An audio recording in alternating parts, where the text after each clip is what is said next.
नमस्कार, शाम के ठीक 6 बज चुके हैं। आप देख रहे हैं आपका अपना चैनल न्यूज इंडिया 24x7 और मैं हूं आपके साथ प्रीति चौहान। शुरुआत आज के बुलेटिन की बहुत बड़ी खबर के साथ करेंगे जो कि प्रधानमंत्री से जुड़ी हुई है। प्रधानमंत्री इस वक्त चेन्नई में है और आपको अपडेट्स देते जाएंगे इस वक्त की बड़ी खबर की। चेन्नई प्रधानमंत्री पहुंच चुके हैं नरेंद्र मोदी और साथ ही विकास के कार्यों का उद्घाटन करेंगे। प्रधानमंत्री शिलान्यास करेंगे। चेन्नई को 31,000 करोड़ रुपए की पूरी सौगात देंगे।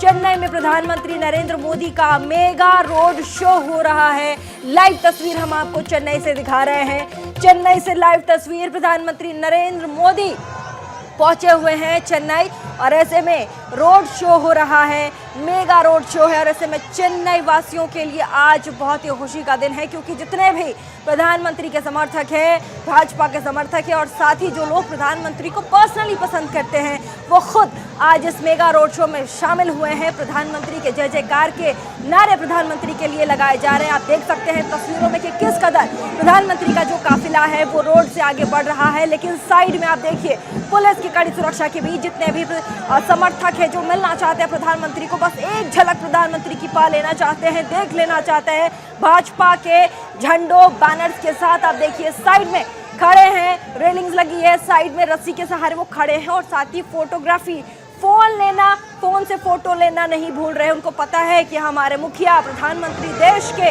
एक बार उनकी झलक मिल जाए, एक बार उनकी फोटो हम क्लिक कर लें। और ऐसे में प्रधानमंत्री का काफिला आज चेन्नई के सड़कों पर है और चेन्नई में प्रधानमंत्री मोदी का मेगा रोड शो जो है वो हो रहा है। और प्रधानमंत्री देखिए चेन्नई को 31,000 करोड़ रुपए की सौगात देने के लिए चेन्नई की धरती पर प्रधानमंत्री पहुंचे हैं और ऐसे में चेन्नई की धरती पर प्रधानमंत्री पहुंचे हैं, उनका भव्य स्वागत किया गया एयरपोर्ट पर। उसके बाद मेगा रोड शो जो है प्रधानमंत्री का वो हो रहा है और ये देखिए तमाम कड़ी सुरक्षा के बीच प्रधानमंत्री से मिलने उनके समर्थक, छोटे छोटे बच्चे, साथ में बीजेपी के कार्यकर्ता वहां पहुंचे हैं झंडे बैनर्स के साथ और प्रधानमंत्री का पूरा रूट लगा हुआ है। प्रधानमंत्री का काफिला धीरे धीरे आगे बढ़ रहा है।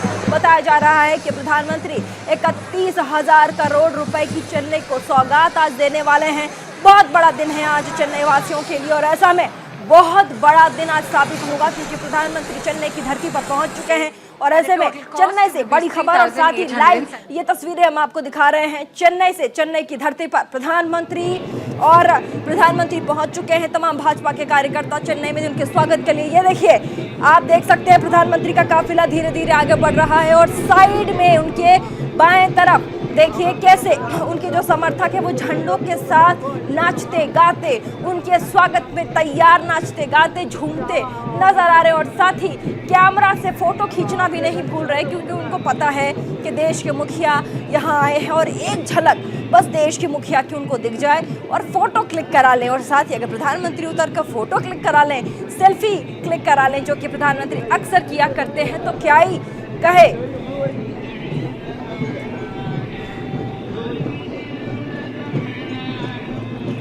बड़ी खबर चेन्नई से लाइव हम तस्वीर आपको दिखा रहे हैं प्रधानमंत्री के काफिले की।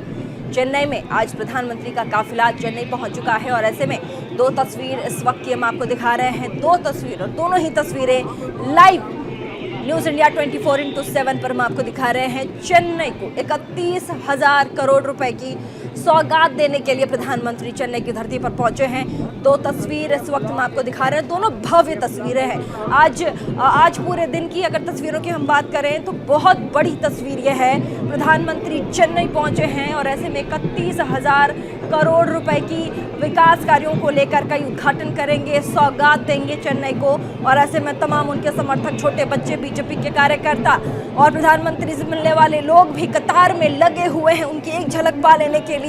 और काफिला दोनों ही तस्वीरों में साफ साफ न्यूज इंडिया 24x7 आप तक साफ साफ उनकी तस्वीरें पहुंचा रहा है। दोनों ही तस्वीरें आप देखिए, दोनों में प्रधानमंत्री का जो काफिला है काफी तेजी से आगे बढ़ रहा है समर्थकों के साथ। समर्थकों को देखते हुए समर्थक, जितने उनके समर्थक हैं, बच्चे, खासकर बच्चे नाचते गाते झूमते आपको तस्वीरों में दिखाई पड़ रहे होंगे।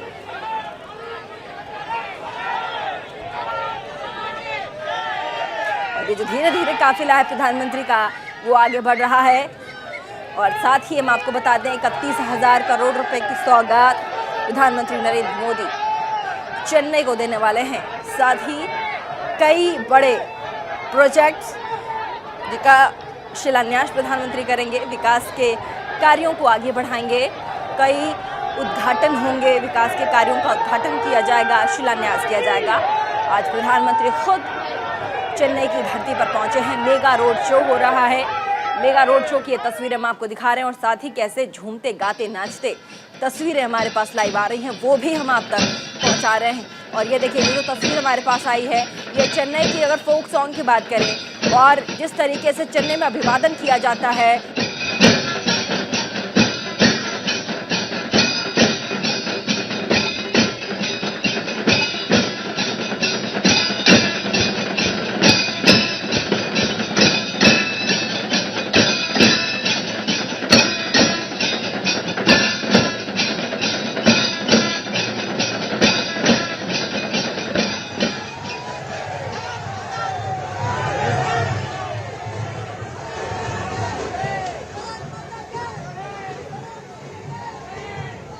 और ये देखिए चेन्नई की धरती पर प्रधानमंत्री नरेंद्र मोदी पहुंचे हुए हैं ढोल नगाड़ों के साथ, राज्य की पारंपरिक गीत के साथ, धुन के साथ प्रधानमंत्री का स्वागत किया जा रहा है। प्रधानमंत्री नरेंद्र मोदी अभी हम आपको बता दें क्वाड की बैठक के बाद देश लौटे हैं और उसके बाद ये उनका पहला चेन्नई का दौरा है, जिसमें उनके समर्थक भारी मात्रा में आपको इस मेगा रोड शो में इकट्ठा दिखाई पड़ रहे हैं। बच्चे बूढ़े, बीजेपी के कार्यकर्ता चारों तरफ आपको दिखाई पड़ रहे होंगे। और ऐसे में फोन लाइन पर हमारे साथ संवाददाता गौरव मिश्रा जुड़ चुके हैं।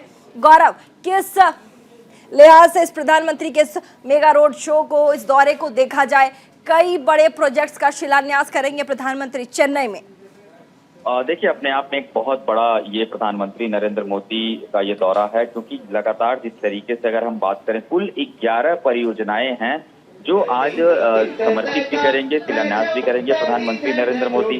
और ये तस्वीरें जो आप देख रही हैं प्रधानमंत्री नरेंद्र मोदी के काफिले की, और वो जिस तरीके से रोड के दोनों ही हिस्सों में यहाँ चेन्नई में उनका जोरदार स्वागत किया जा रहा है, वो देखने लायक होगा। हम लोग जब इस कार्यक्रम स्थल पे पहुंचे और हम जवाहरलाल नेहरू स्टेडियम के अंदर प्रवेश कर रहे थे, हमने देखा कि लगातार दोनों ही तरफ स्कूली जो छात्र थे वो योगा की ड्रेस में नजर आए, यानी कि प्रधानमंत्री नरेंद्र मोदी का स्वागत जो है वो उन्हीं के अंदाज में किया जा रहा है। उनका योग दिवस बहुत को लेकर के जो काम हुआ उनके तरफ से, उसको यहाँ पर दर्शाया जा रहा है। इसके अलावा अगर आज की सबसे बड़ी हम योजनाओं की बात करें तो कुल रेलवे के तरफ से जो योजनाएं हैं, तकरीबन 1800 करोड़ रुपए का जो रेलवे का है योजना, वो 5 स्टेशनों को रीडेवलप करने की योजना है। जिस रेलवे स्टेशन की हम बात करें उसमें एग्मोर, चेन्नई एग्मोर रेलवे स्टेशन है, जो कि बहुत प्राचीन और पुराना रेलवे स्टेशन है। इसके अलावा रामेश्वरम है, मुदैर है, उसके बाद कटपटी है और कन्याकुमारी का पुनर्विकास होना है। तो ये जो रेलवे स्टेशन हैं इनको रीडेवलप करेगा भारतीय रेलवे।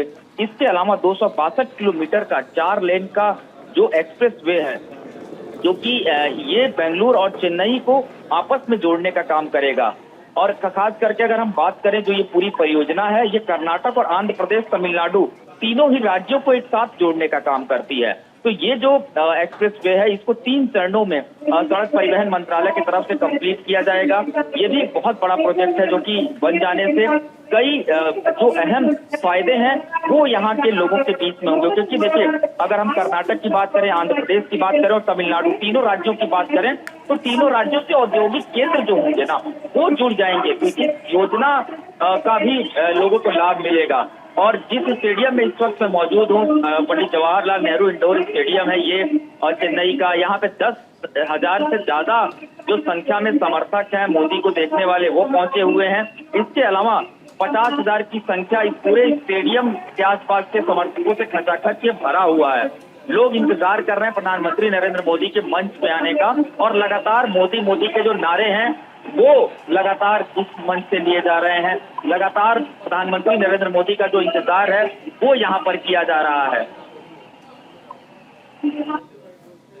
जी बिल्कुल। साथ ही देखिए, प्रधानमंत्री को जिस चीज़ से बहुत ज़्यादा लगाव है, आपको बता दें बच्चों से उनको बहुत ज़्यादा लगाव है। साथ ही भोले शिव, उस तरह की आकृति बनाई गई है, बच्चों को पारंपरिक ड्रेस में सजाया गया है। भरतनाट्यम जो बहुत विश्व प्रसिद्ध है, वहाँ का जो नृत्य है उसमें बच्चे नृत्य करते हुए दिखाई पड़ रहे हैं और प्रधानमंत्री का जो काफिला है वो धीरे धीरे आगे बढ़ रहा है। ये काफी कुछ संदेश भी देता है, क्योंकि देखिए क्वाड बैठक के बाद प्रधानमंत्री की पहली राज्य का ये दौरा माना जा रहा है, वो भी चेन्नई में। चेन्नई का ये दौरा अपने आप में बहुत अहम है, क्योंकि बहुत दिनों बाद प्रधानमंत्री नरेंद्र मोदी इस तरफ आए हैं, साउथ के दौरे कर रहे हैं। और चेन्नई में भारतीय जनता पार्टी को बीते दिनों जो जनाधार मिला उसको और मजबूत करने का काम यहाँ पर प्रधानमंत्री नरेंद्र मोदी कर रहे हैं। और आज के पूरे कार्यक्रम की अगर हम बात करें, जो भारत सरकार के तमाम वरिष्ठ मंत्री हैं वो वीडियो कॉन्फ्रेंसिंग के माध्यम से इस कार्यक्रम का हिस्सा बनेंगे। रेल मंत्री अश्विनी वैष्णव शामिल हो रहे हैं। इसके अलावा वाईएस जगन मोहन रेड्डी जो है चीफ मिनिस्टर आंध्र प्रदेश के, वो इस कार्यक्रम का हिस्सा है। जनरल वीके सिंह है जो कि एमओएस हैं नितिन गडकरी जी के, वो इस कार्यक्रम का हिस्सा है। डॉक्टर एल मुरुगन इस पूरे कार्यक्रम में है। इसके अलावा अगर हम बात करें, नितिन गडकरी भी वीडियो कॉन्फ्रेंसिंग के माध्यम से इस कार्यक्रम में जुड़ेंगे। और तमिलनाडु के जो चीफ मिनिस्टर हैं वो यहाँ पर पहुंच चुके हैं। तो जो लगातार जो स्वागत की तैयारियां हैं प्रधानमंत्री नरेंद्र मोदी के लिए, वो यहाँ पर की गई थी। और देखिए तस्वीरें, गौरव ये जो कार्यक्रम है, माफ कीजिएगा, ये जो कार्यक्रम है ये एक दिनों का कार्यक्रम है या फिर कल तक ये कार्यक्रम चलेगा? जो प्रधानमंत्री का चेन्नई का दौरा है ये कल भी रहेगा या सिर्फ आज के लिए प्रधानमंत्री का दौरा है, एक दिन का दौरा है चेन्नई का? प्रधानमंत्री कार्यालय की तरफ से जो जानकारी मिली थी, प्रधानमंत्री का ये 2 दिवसीय दौरा पूरा था। खास करके अगर हम बात करें हैदराबाद में भी आज प्रधानमंत्री नरेंद्र मोदी रहे और उसके बाद देर शाम वो आज चेन्नई पहुंचे हैं। इस पूरे कार्यक्रम की अगर हम बात करें तो आज ये पूरा का जो एक पूरा दिन है प्रधानमंत्री नरेंद्र मोदी का, वो गुजर चुका है। हैदराबाद की बात करें तो हैदराबाद में उन्होंने स्कूली छात्रों के साथ बातचीत किया, वहां भी संवाद किया और अब चेन्नई में वो पहुंच रहे हैं। और ये दौरा देखिए अपने आप में बहुत महत्वपूर्ण हो जाता है, क्योंकि इसमें railway, national highway, petroleum, pipeline, housing project, आज तकरीबन 1100 मकान जो है वो गरीबों को समर्पित किया जाएगा प्रधानमंत्री। और ये जो पूरी योजनाएं हैं प्रधानमंत्री गति शक्ति योजना के तहत, ये सारी योजनाएं जो हैं वो लोगों के बीच में समर्पित की जाएंगी। और कुल अगर हम बात करें रुपए का प्रोजेक्ट है, वो ये जो पूरा पैसा है ये भारतीय रेलवे की तरफ से भी लोगों की सेवा में समर्पित किया जा रहा है। रोड एंड ट्रांसपोर्ट के लिए भी है, मकान जो हैं उसके लिए भी है और मेट्रो प्रोजेक्ट के लिए भी है। यानी कि जो एक पूरी योजना है, मैं कहूँगा चौमुखी विकास की जो बहुत बहुत शुक्रिया गौरव मिश्रा हमारे साथ संवाददाता। आप बने रहिएगा पल पल इस खबर पर, आप नजर रखिएगा और साथ ही किसी भी बड़ी खबर के लिए हम तुरंत फौरन आप तक पहुंचेंगे और साथ ही अपडेट्स के लिए भी न्यूज़ इंडिया 24/7 पर आप बने रहिएगा। लेकिन उससे पहले बता दें एक बार फिर से जल्दी से, प्रधानमंत्री का चेन्नई का दौरा है, साथ ही बताया जा रहा है कि 31,000 करोड़ का जो मेगा प्रोजेक्ट है उसका शिलान्यास करेंगे। कई ऐसे बड़े प्रोजेक्ट्स होंगे जिसका शिलान्यास प्रधानमंत्री करेंगे और तमाम बड़े जो लोग हैं बीजेपी के बड़े कद्दावर नेता है वो भी आज चेन्नई पहुंचे हुए हैं। जल्दी से रुक करेंगे। पश्चिम बंगाल सरकार का एक बड़ा फैसला सामने आया है। राज्य विश्वविद्यालयों की जो चांसलर होगी वो मुख्यमंत्री ममता बनर्जी के हाथों में होगी। विधानसभा में संशोधन बिल पेश करेंगी ममता बनर्जी। बड़ी खबर आ रही है पश्चिम बंगाल से, राज्य विश्वविद्यालयों की चांसलर अब मुख्यमंत्री ममता बनर्जी होंगी। उन्होंने ये कमान अपने हाथों में लिया है। विधानसभा में संशोधन बिल ममता बनर्जी पेश करेंगी और साथ ही पश्चिम बंगाल सरकार का ये बड़ा फैसला आ रहा है। हम आपको पश्चिम बंगाल से जुड़ी हुई बड़ी खबर बता दें, राज्य विश्वविद्यालयों की चांसलर अब मुख्यमंत्री ममता बनर्जी होंगी। विधानसभा में संशोधन बिल पेश करेंगी ममता सरकार। और ज्ञानव्यापी जो मामला है, ज्ञानव्यापी ताजमहल, मथुरा, अयोध्या, इन तमाम जगहों के बाद अब अजमेर दरगाह पर भी सवाल खड़े हो गए हैं। न्यूज़ इंडिया से बात करते हुए महाराणा प्रताप सेना ने कहा कि हजरत ख्वाजा गरीब नवाज अजमेर दरगाह हिंदू मंदिर है, वहां बाकायदा हिंदू मंदिर होने के साक्ष्य भी मिले हैं, सबूत मिले हैं। एक रोशनदान में स्वास्तिक का निशान लगा हुआ है। अब जिसकी वजह से ये दावा किया जा रहा है कि इसीलिए महाराणा प्रताप सेना ने मुख्यमंत्री अशोक गहलोत और राज्यपाल और साथ ही राष्ट्रपति के नाम पर एक खत लिखा है, जिसमें मांग की गई है कि भारतीय पुरातत्व सर्वेक्षण सर्वे यहां कराया जाए। इससे पता चल पाएगा कि हिंदू मंदिर क्या यहां था। देश में आजकल एक नई बहस छिड़ी हुई है, क्योंकि जो मुस्लिम इबादतगाह हैं, मस्जिदें हैं, उनमें पहले हिंदू मंदिर थे, इस तरह के दावे किए जा रहे हैं। और अब एक नया मामला प्रकरण सामने आया है। राजस्थान की जो दरगाह है, गरीब नवाज दरगाह जो है ख्वाजा, और यहाँ पर बताया जा रहा है कि ये भी पहले हिंदू मंदिर था। बाकायदा महाराणा प्रताप सेना के जो राष्ट्रीय अध्यक्ष हैं उन्होंने इस तरह का दावा किया है और मुख्यमंत्री को एक खत लिखा है जिसमें उन्होंने डिमांड की है कि वो हिंदू मंदिर था, इसकी पूरी जांच करा जाए। किस बिहाफ पे आपने कहा है ये? देखिए, वहाँ पर हमारे जो पदाधिकारी हैं उन्होंने वहाँ की फ़ोटो भेजी दीवालों की, वहाँ पर स्वास्तिक चिन्ह बना है। तो स्वास्तिक चिन्ह तो मज़ारों पे बनता नहीं है, पहला विषय। दूसरा विषय, यहाँ देश में जितने भी ऐसी इमारतें हैं, चाहे वो ताजमहल हो, चाहे जमा मस्जिद हो, चाहे कुतुब मीनार हो, वो सब हमारे मंदिर हैं। कुतुब मीनार विष्णु स्तंभ है, जमा मस्जिद भी महादेव का मंदिर है, आगरा का ताजमहल भी तेजो महल है, भगवान शिव का मंदिर है। ऐसे ही अजमेर में दरगाह नहीं मंदिर है।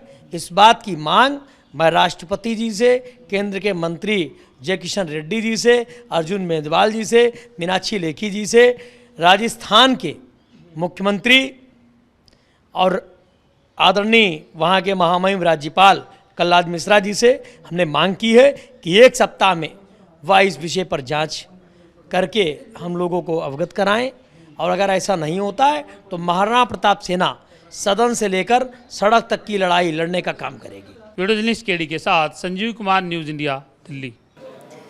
और खबर दिल्ली से। दिल्ली के नए उपराज्यपाल के शपथ ग्रहण समारोह में केंद्रीय मंत्री मीनाक्षी लेखी भी पहुंची, जहां उन्होंने न्यूज इंडिया से खास बातचीत की है। उन्होंने विनय कुमार सक्सेना को अपनी ही शुभकामनाएं अपनी तरफ से दी हैं। देखिएगा। हमारे साथ केंद्रीय मंत्री मीनाक्षी लेखी जी। मीनाक्षी जी, आज दिल्ली को नए उपराज्यपाल मिले हैं विनय कुमार सक्सेना, किस तरीके से? मुझे लगता है कि दिल्ली के नए उपराज्यपाल नई तरीके से व्यवस्था को ठीक करेंगे और दिल्ली की बेहतरी के लिए बहुत अच्छा निर्णय है। दिल्ली सरकार और एलजी के बीच में जो नोकझोंक रहती है, मैं उन सब बातों पे काम नहीं करना चाहती और अभी कुछ कहना नहीं चाहती, लेकिन ये ज़रूर बताना चाहती हूँ कि बहुत ही मेहनती और एडमिनिस्ट्रेटिवली स्ट्रॉन्ग, प्रशासनिक रूप से बहुत स्ट्रॉन्ग और ईमानदार व्यक्ति हैं। दिल्ली की जनता को इनके प्रशासन का लाभ मिलेगा।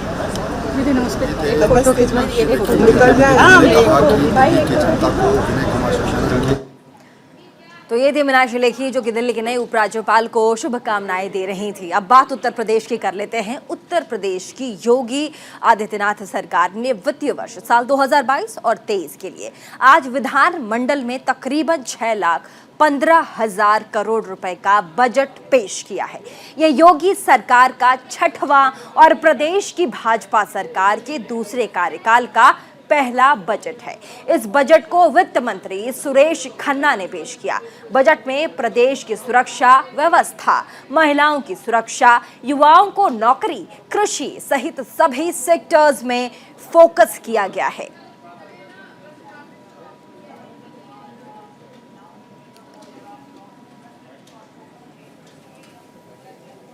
उत्तर प्रदेश सरकार का आज 2022 और 23 का बजट पेश हुआ, जिसको कि वित्त मंत्री सुरेश खन्ना ने पटल पर रखा और बजट पेश किया। गौरतलब है कि 6 लाख से ज़्यादा करोड़ रुपए का बजट कहीं न कहीं उत्तर प्रदेश के इतिहास का ये अब तक का सबसे बड़ा बजट है और सबसे बड़ा बजट होने के नाते इसमें तमाम तरह के जो उत्तर प्रदेश के जो विकास कार्य हैं उनको भी रखा गया है। वहीं मैं बता दूं कि उत्तर प्रदेश के मुख्यमंत्री योगी आदित्यनाथ ने प्रेस कॉन्फ्रेंस में साफ तौर से कहा कि विकास का बजट है, 23 करोड़ जनता का बजट है, उन लोगों का बजट है जो लोग उत्तर प्रदेश को विकास की तरफ से देखना चाहते हैं। इसके साथ साथ जो है उन्होंने साफ तौर से कहा कि इस बजट में हर वर्ग का ध्यान रखा गया है, हर उस वर्ग को छूने की कोशिश की गई है जिसके कल्याण के लिए उत्तर प्रदेश सरकार जो है वो संकल्पित है। वहीं मैं बता दूं कि विपक्ष के नेता ओम प्रकाश राजभर ने कहा कि यह बजट पूरा तरह से ढकोसला है। उत्तर प्रदेश सरकार सिर्फ और सिर्फ उत्तर प्रदेश के लोगों को मूर्ख बना रही है और इस बजट में कुछ भी ऐसा नहीं है जिसको कि उत्तर प्रदेश सरकार विकास की तरफ से देखने का दावा कर रही है। वहीं पर रविदास मल्होत्रा समाजवादी पार्टी के नेता ने कहा कि ये बजट जो है उसमें कहीं भी जो है स्वतंत्रता सेनानियों का या सेनानी के साथ साथ जिन लोगों ने इमरजेंसी के दौरान जेल में गए थे, जिन लोगों ने इमरजेंसी के दौरान अपनी जो है अपनी पूरी तरह से इमरजेंसी के दौरान बाकायदे साथ दिया है, उन लोगों का जो बजट है उसमें भी कहीं भी इस बजट का जो है प्रावधान नहीं किया गया है। राजवेश के साथ अभिनव पांडे, न्यूज इंडिया, लखनऊ।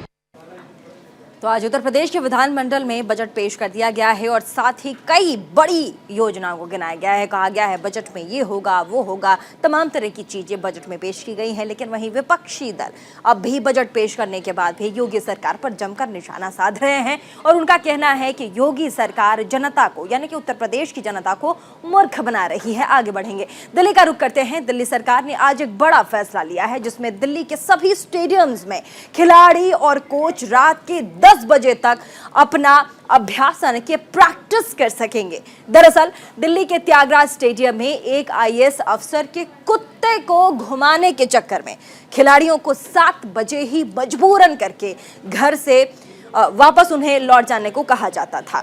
अब ये घटना जो है वो सामने आई है और उसके बाद हम आपको बता दें दिल्ली सरकार ने ये फैसला लिया है कि अब त्यागराज स्टेडियम में कैसे क्या होगा। इस पर हमारे सहयोगी नमित त्यागी ने एक पूरी रिपोर्ट बनाई है, आपके लायक है, देखिएगा। कि मुख्यमंत्री ने दिल्ली के स्टेडियम में तमाम जो कोच और खिलाड़ी हैं उनकी प्रैक्टिस को लेकर समय की जो बाधा है उसको अब खत्म कर दिया गया है। यानी कि दिल्ली सरकार ने एक नया ऐलान किया है, नया आदेश आज दिया है। आज से दिल्ली के तमाम जो स्टेडियम हैं उनके अंदर जो खिलाड़ी और कोच हैं वो अब रात के 10 बजे तक अपनी ट्रेनिंग, अपना अभ्यास कर सकेंगे। हालांकि जो पहले समय सीमा थी वो 7 बजे तक थी, लेकिन त्यागराज स्टेडियम के अंदर एक घटना घटित हुई जिसके बाद ये जो आदेश है वो दिल्ली सरकार की तरफ से लिया गया। त्यागराज स्टेडियम के अंदर एक आईएएस अफसर द्वारा अपने कुत्ते को शाम को घुमाने की घटना यहां पर सामने आई और वो जो आईएएस अफसर था वो 7 बजे तक खिलाड़ियों को यहां से जाने के लिए मजबूर करता था, जिसकी जो शिकायत है वो तमाम खिलाड़ियों और कोच ने जो है प्रशासन को की थी। जिसके बाद दिल्ली सरकार की तरफ से खिलाड़ियों को एक बड़ी राहत दी गई। यानी कि अब दिल्ली के अंदर तमाम जो स्टेडियम है वहां पर खिलाड़ियों जो कोच हैं वो अपना अभ्यास रात के 10 बजे तक कर सकेंगे। खिलाड़ियों को बड़ी राहत है। इसके बाद खुद ही थोड़ी देर बाद ही दिल्ली के डेप्यूटी सीएम मनीष सिसोदिया ने भी ट्वीट किया और उन्होंने कहा कि खिलाड़ियों को काफ़ी परेशानी हो रही थी अपने अभ्यास करने में, अब ये समय सीमा बढ़ाई गई है तो जाहिर तौर पर खिलाड़ियों के लिए बड़ी राहत है और खिलाड़ियों को जो मुश्किल आ रही थी अभ्यास करने में वो मुश्किलात जो हैं वो दूर होंगी। तो कुल मिलाकर कह सकते हैं कि दिल्ली के अंदर तमाम जो स्टेडियम है, चाहे त्यागराज स्टेडियम की बात करें, जवाहरलाल नेहरू स्टेडियम की बात करें या इसके अलावा भी जितने स्टेडियम हैं वहाँ पर जो कोच और खिलाड़ी प्रैक्टिस करते हैं वो अब शाम को 7 बजे के बजाय रात के 10 बजे तक अपना अभ्यास कर सकते हैं, अपनी ट्रेनिंग कर सकते हैं। कहीं ना कहीं कह सकते हैं कि दिल्ली सरकार के इस फैसले के बाद जो है खिलाड़ियों को राहत मिली है और उनको अभ्यास करने का जो समय बढ़ाया गया है इससे इनके खेल में और ज़्यादा सुधार आएगा। कैमरा पर्सन मनीष के साथ नमित त्यागी, न्यूज़ इंडिया, दिल्ली। तो आप ही जरा सोचिए, जो खिलाड़ी देश के लिए गोल्ड मेडल लेकर आते हैं, सिल्वर मेडल लेकर आते हैं, हमारा देश का नाम ऊंचा करते हैं, हमारे देश की प्रतिभा को आगे बढ़ाते हैं, उन खिलाड़ियों को बस ये कहकर रोक दिया जाए कि आप प्रैक्टिस सिर्फ शाम के 7 बजे तक कर सकते हैं। क्यों? क्योंकि अधिकारी अपने कुत्ते को उस स्टेडियम में टहला सके। ऐसे लोगों पर कार्यवाही होनी चाहिए। और साथ ही दिल्ली सरकार ने बहुत बड़ा फैसला लिया कि रात के 10 बजे तक अब सारे खिलाड़ी वहां प्रैक्टिस कर सकेंगे। फिलहाल 6 बजे के इस बुलेटिन में फिलहाल के लिए बस इतना है। इसी के साथ देश और दुनिया की तमाम बड़ी खबरों को देखने के लिए बने रहे सिर्फ न्यूज़ इंडिया 24/7 के साथ।